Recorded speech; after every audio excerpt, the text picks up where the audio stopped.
A'udzubillahi minasyaitonirrajim. Bismillahirrahmanirrahim. Assalamualaikum warahmatullahi taala wabarakatuh. Dan salam sejahtera kepada semua para pelajar yang dikasihi sekalian. Syukur alhamdulillah kerana pada hari ini kita masih lagi diberikan ruang kesempatan dalam tempoh Perintah Kawalan Pergerakan ini ataupun dalam tempoh PKP untuk kita sama-sama meneruskan pembelajaran dalam talian, saya kira.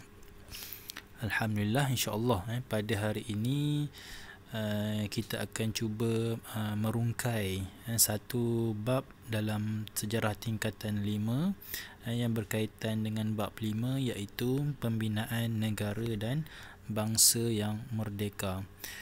Jadi harapan cikgu untuk semua pelajar pada hari ini agar dapat sama-sama memberikan tumpuan, kerana dalam slide ini hanya akan menerangkan tentang perkara-perkara yang penting sahaja, seperti kepentingan dan juga kesan. Dalam bab ini, dalam 5.1 ini, kita akan cuba melihat satu sistem yang dikenali sebagai sistem ahli. Jadi dalam di akhir pembelajaran, objektifnya ialah untuk menghuraikan kepentingan sistem ahli kepada pembinaan negara dan bangsa. Jadi anak-anak murid sekalian, adakah anda tahu apakah yang dimaksudkan dengan sistem ahli? Baik, sistem ahli merupakan satu sistem di mana sistem ini ia melatih penduduk tempatan dan juga kaum lain dalam menerajui pentadbiran tanah Melayu. Maksudnya, sistem ni dia memberi peluang kepada rakyat tanah Melayu dan juga memberi peluang kepada kaum lain yang ada di dalam tanah Melayu untuk menerajui pentadbiran. Maksudnya mereka ni diberikan mereka ni diberikan pendedahan, diberikan hak untuk mentadbir di tanah Melayu ni. Baik, apa dia ciri-ciri sistem ahli?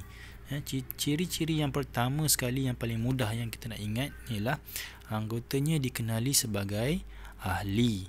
Nama pun sistem ahli, jadi anggotanya dikenali sebagai ahli. Dan mereka adalah terdiri daripada beberapa orang pegawai tadbir dan juga tokoh masyarakat. Antaranya ada 9 orang ahli yang terdiri daripada 4 orang pegawai British, 3 orang Melayu, 1 Cina dan 1 India. Baik, bagi pelantikan ahli, pelantikan sistem ahli ini dibuat oleh Pesuruhjaya Tinggi British ataupun dikenali sebagai PTB, Pesuruhjaya Tinggi British, dan juga dengan persetujuan Majlis Raja-Raja Melayu.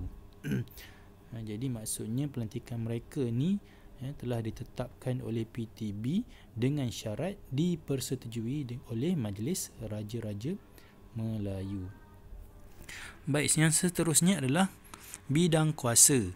Ahli-ahli ini diletakkan di bawah bidang kuasa Pesuruhjaya Tinggi British.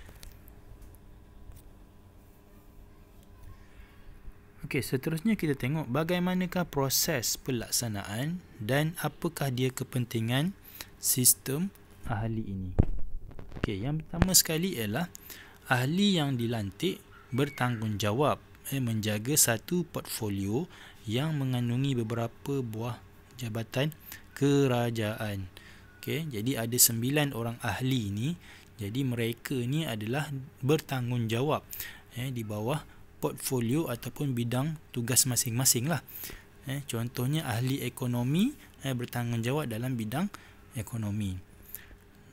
Baik, yang keduanya, ahli yang dilantik akan menguruskan pentadbiran harian jabatan mengikut dasar-dasar sedia ada. Jadi mereka ni akan menguruskan pentadbiran akan menguruskan. Kalau kita sekarang ni kita tengok menteri lah, menteri ataupun ahli yang sekarang ni kita panggil menteri lah. Menteri ni dia akan menguruskan pentadbiran mengikut kementerian dia lah.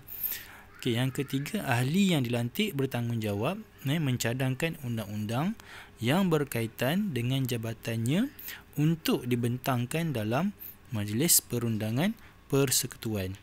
Jadi ahli ini dia ada tanggungjawab iaitu dia hendaklah mencadangkan undang-undang yang berkaitan dengan jabatannya. Kalau dalam contoh sekarang ni lah kan, kita ada ahli, kita ada menteri kesihatan kan, dalam kes sekarang ni lah coronavirus ni. Jadi menteri kesihatan akan cuba mengambil satu inisiatif ataupun langkah-langkah ataupun undang-undang dalam yang digunakan untuk mencegah virus corona yang sekarang ni lah. Baik, itu adalah proses pelaksanaan. Bagaimana pula dengan kepentingan sistem ahli? Okey, yang pertama sekali ialah sistem ahli ini dapat memberikan pendedahan kepada penduduk tempatan untuk menerajui kerajaan walaupun masih dikuasai oleh British. Jadi sistem ahli ini sebenarnya adalah satu platform, saya kira satu medium, satu platform, satu ruang yang membolehkan penduduk tempatan, rakyat, masyarakat dan juga kaum lain untuk mentadbir, merasa sendiri bagaimana hendak menguruskan kerajaan, meneroji kerajaan.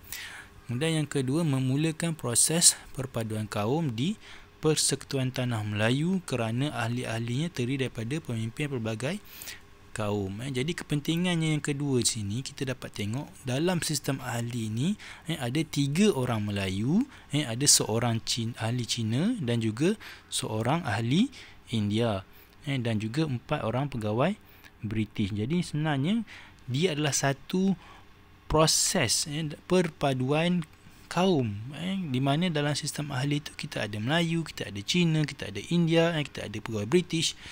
Jadi sebenarnya adalah satu proses perpaduan di situ. Okay, kemudian yang ketiga, menjadi asas untuk melatih orang tempatan ke arah berkerajaan sendiri. Baik, itulah serba sedikit tadi yang berkaitan dengan maksud sistem ahli, bagaimana dengan pelaksanaan dia, dan juga apakah dia punya kepentingan sistem ahli. Jadi dalam sistem ahli ni kalau boleh cikgu nak kamu cubalah Google, ada 9 ahli dalam sistem ahli tu, dan mereka ni ada fungsi mengikut portfolio masing-masing lah. Contohnya ahli ekonomi, kita ada Dato' On, dan ada pegawai British tu. Jadi kamu boleh Google lah, tengok rajah sistem ahli. Okey, di sini ada satu soalan. Okey, aplikasi KBAT. Okey, sekiranya anda merupakan salah seorang anggota dalam sistem ahli, bagaimanakah anda dapat memainkan peranan untuk membentuk perpaduan kaum? Jadi soalan ni dia nak mengaplikasikan bagaimana kalau kita ni adalah salah seorang daripada anggota dalam sistem ahli. Ini sebagai soalan lah.